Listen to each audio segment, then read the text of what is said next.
saya sendiri? Bahlil atau Erlangga? Bahlil lah. Karena ketum baru kayaknya.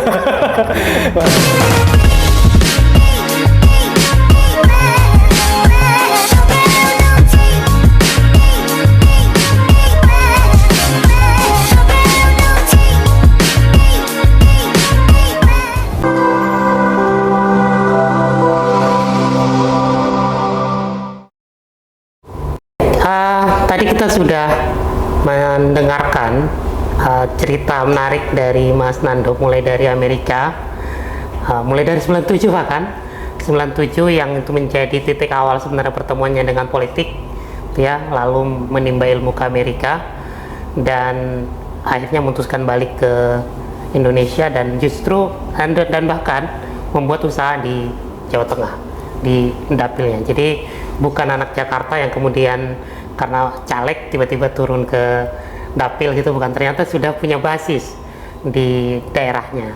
Nah, tapi yang menarik Mas Nando, biasanya pengusaha ini kan ketika dia memutuskan terjun ke politik, ada nilai, ada value yang diperjuangkan. Nah, Mas Nando sendiri kira-kira apa sih Mas yang ingin diperjuangkan sebenarnya ketika memutuskan untuk masuk ke politik dan jadi caleg DPR? Jadi gini, Mas Ardi, kalau di dalam bisnis itu tujuan kita adalah kita mendapatkan keuntungan dari sebuah investasi yang kita sudah invest. Jadi kita keluar uang untuk investasi, kita bekerja, kita mendapatkan hasil dan mendapatkan keuntungan. Nah, politik nggak seperti itu, Mas. Politik itu tidak menghasilkan keuntungan. Politik itu adalah pengabdian. Politik itu pengabdian. Politik itu adalah bahkan kita tidak mendapatkan keuntungan dari sesuatu investasi yang kita tanamkan. Kita adalah benar-benar mengabdi kepada rakyat. Jadi makanya politik dan bisnis itu satu kesatuan yang berbeda menurut saya. Jadi bisnis itu kita mencari keuntungan, politik itu adalah pengabdian kepada rakyat gitu. Jadi tujuan saya masuk politik itu adalah pengabdian, Mas. 44 tahun saya sudah hidup di dunia ini, saya sudah membina keluarga, saya sudah mendapatkan keuntungan dari perusahaan-perusahaan saya sudah mensejahterakan karyawan-karyawan saya yang jumlahnya hanya sedikit ini. Nah, ini saatnya saya mensejahterakan masyarakat di dapil saya. Itu tujuan saya. Jadi ingin berdampak lebih memang, masyarakat ya. Memang kan di dalam agama Islam pun juga dikatakan bahwa sebaik-baiknya manusia adalah manusia yang bermanfaat bagi manusia. Nah, saya sudah bermanfaat untuk karyawan saya, tapi izinkan saya untuk bermanfaat untuk masyarakat luas dalam dapil saya. Mungkin suatu saat saya akan menjadi orang bermanfaat untuk satu Indonesia. Amin. Amin. Nah, tapi untuk saat ini saya hanya ingin memberikan kesejahteraan ekonomi di dapil saya yang jumlahnya itu 59 kecamatan, 4 kabupaten kota. Dan jumlahnya lumayan banyak. Nah, tantangan yang Mas Nando lihat di masyarakat, kira-kira apa yang menjadi problem masyarakat di dapilnya Mas Nando yang kemudian itu kayaknya saya harus perjuangkan ini?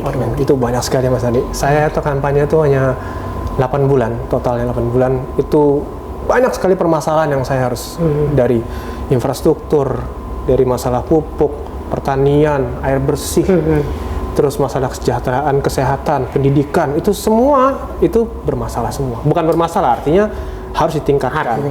Nah, karena saya waktu itu pas kampanye alhamdulillah saya masih muda dan saya masih terjun ke lapangan ya. Saya ratusan ribu saya ketemu orang, jadi saya udah menginventaris semua permasalahan ini, Mas. Saya udah menginventaris permasalahan ini. Jadi insya Allah nanti kalau saya sudah menjabat, sudah dilantik, insya Allah saya akan balik ke dapil saya dan insya Allah saya akan satu persatu saya akan mengurai permasalahan-permasalahan ini. Saya penasaran, kira-kira janji yang pernah disampaikan ke masyarakat itu mungkin banyak gitu ya, 1-2 nih Mas Nando yang mungkin bisa di-spill ke pendengar kita. Oke, jadi sebenarnya yang saya lakukan 8 bulan terakhir pada saat saya kampanye itu sebenarnya bukan hanya janji. Saya menjelaskan kepada warga konstituen saya bahwa DPR RI itu adalah hanya seorang jembatan bagi rakyat ke pemerintah pusat. Selayak namanya adalah Dewan Perwakilan Rakyat. Jadi kami hanya wakilnya panjenengan semua. Saya bilang, saya itu hanya wakilnya Bapak Ibu-Ibu sekalian. Jadi permasalahan apa yang akan saya temukan di bawah dari Bapak Ibu sekalian itu akan saya sampaikan ke kementerian atau di pemerintah pusat. Jadi saya tuh hanya jembatan aja.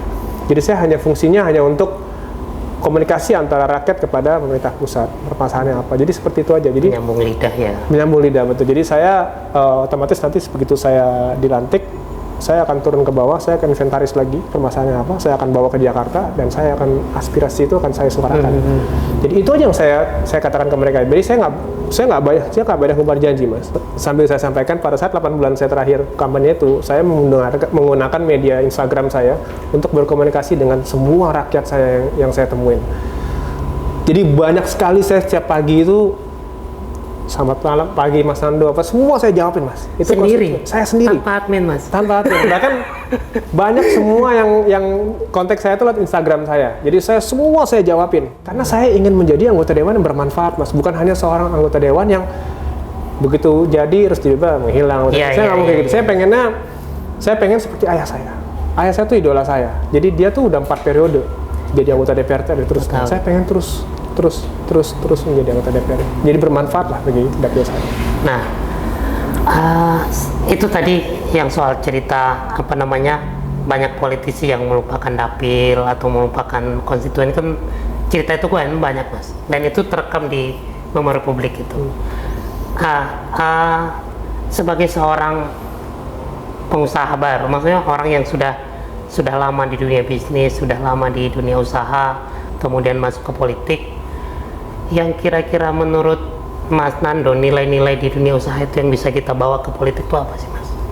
Sehingga kemudian publik percaya gitu, kalau kita pilih anggota DPR yang dari pengusaha itu lebih baik misalnya dari yang lain, misalnya kira-kira. Ya paling nilai yang paling bisa saya jual pada saat itu adalah saya sudah selesai dengan hidup saya. Saya sudah puluhan tahun saya kerja, saya sudah mendapatkan tabungan yang cukup untuk saya dan keluarga saya. Jadi saya tidak mencari hal-hal seperti itu lagi. Yang saya cari adalah pengabdian kepada rakyat. Itu yang saya jual. Nah, kita melihat di beberapa pemberitaan ya, Mas Nando ini kan cukup banyak bicara soal ekonomi, BUMN, bahkan sesekali saya lihat mengkritik kebijakan di Kementerian BUMN gitu ya. Saya mau tahu, nanti kalau sudah terpilih, sudah dilantik jadi anggota DPR tanggal 1 Oktober. Ya, itu kira-kira akan memilih di komisi mana, Mas? Oh gitu. Jadi kalau saya ditanya komisi mana, otomatis saya berharapnya itu komisi yang saya sudah punya background. Saya sudah pengalaman di bidang itu.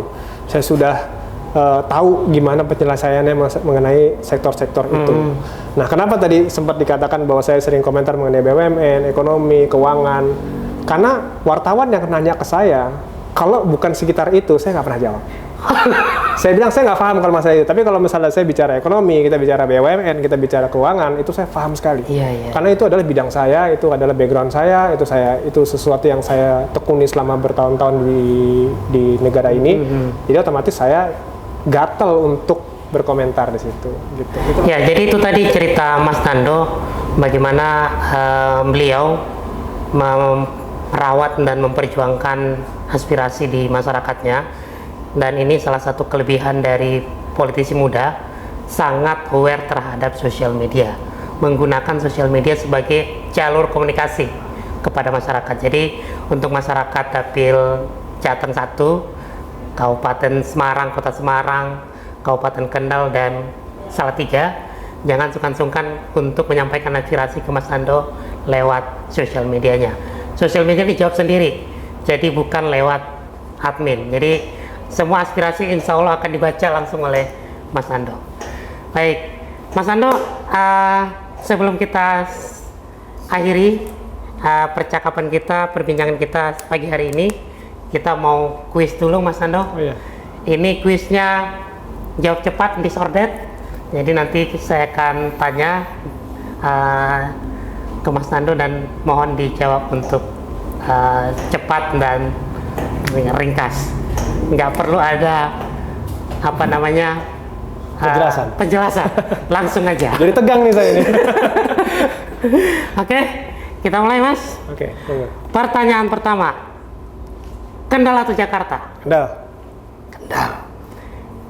Bisnis atau politik? Politik. Ternyata bisnisnya sudah mulai dilupakan kayaknya. Main golf atau goes? Goes. Nah, masyarakat ini banget ya, apa namanya, sehat banget gitu. BUMN atau kementerian? BUMN-nya maksudnya perusahaannya? Kementerian. Nih, ini udah agak serius nih kita nih. Bahlil atau Erlangga? Bahlil lah ada. Karena ketum baru kayaknya. Bahlil lah ada dia. Kemudian, nah ini masuk kita ke pilkada. Ahmad Lutfi atau Andika Perkasa? Ahmad Lutfi, of course. Udah pastilah. Di Golkar soalnya. Terakhir, Prabowo atau Gibran? Prabowo presiden terpilih. Baik, terima kasih Mas Nando atas perbincangan kita pada pagi hari ini. Sebelum kita tutup, kita mau mendengarkan dulu closing statement dari Mas Nando. Mungkin ada pesan-pesan buat masyarakat di Jateng 1 yang sudah memilih Mas Nando di pemilu kemarin. Baik, pertama-tama saya mengucapkan banyak terima kasih, terutama ke Mas Hardi dan Promedia yang sudah mengundang saya, yang sudah memberikan kesempatan saya untuk datang ke sini dan mengulik perjalanan hidup saya. Pesan dari saya tentunya untuk dapil saya, kemarin ada 63.881 suara untuk saya. Terima kasih banyak atas pilihan saya. Tapi saya di sini bukan sebagai anggota dewan untuk 63.000, tapi saya sebagai anggota dewan 4 kabupaten kota, Kabupaten Kendal, Kota Semarang, Kabupaten Semarang, dan Kota Salatiga. Jadi insya Allah doakan saya berjanji akan menjadi anggota DPR RI yang amanah, yang mewakili 4 kabupaten kota tersebut, bukan hanya orang yang milih saya, tapi seluruh warga 4 kabupaten kota tersebut. Jadi sekali lagi terima kasih, Nadi. Insya Allah nanti di lain kesempatan kita bisa ketemu lagi. Baik, terima kasih banyak Mas Nando sudah hadir di Promedia, dan ini sosok yang luar biasa, politisi muda yang mudah-mudahan apa yang menjadi aspirasi masyarakat Jawa Tengah 1, khususnya di wilayah Kabupaten Semarang, Kota Semarang, Kendal, dan Salatiga, nanti bisa dibawa ke Jakarta aspirasinya dan diperjuangkan, sehingga kehadiran Mas Nando sebagai anggota DPR RI periode 2024-2029 benar-benar dirasakan oleh masyarakat Jawa Tengah 1. Sampai ketemu di podcast CV Talk berikutnya. Assalamualaikum warahmatullahi wabarakatuh. Waalaikumsalam. Download aplikasi Titik Temu sekarang.